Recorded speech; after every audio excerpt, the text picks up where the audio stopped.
இந்த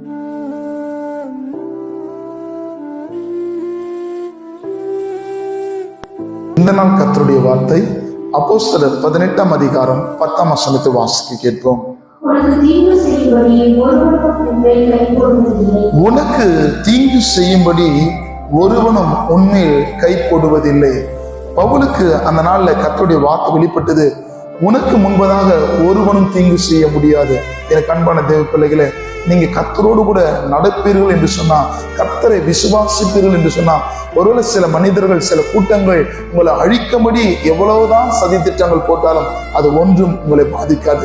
ஏனென்று சொன்னால் பவுலோடு கூட கர்த்தர் இருந்ததுனால ஒரு தீங்கும் பவுல அணுகல. இந்த காலங்களில் நீங்க விசுவாசிங்க, உங்களோடு கூட கர்த்தர் இருக்கிறதுனால ஒரு தீங்கும் ஒரு மனுஷனும் உங்க வாழ்க்கையில செய்ய முடியாது. அவரை விசுவாசிக்கிறோம் என்று சொன்னா, அவர் பவுலுக்கு மாத்திரம் தேவனா இல்லை, அவரை விசுவாசிக்கிற, அவரை நம்புகிற ஒவ்வொருவருக்கும் அவர் தேவனா இருக்கிறார். கர்த்தர் உங்களை ஆசீர்வதிப்பார். ஆமாம்.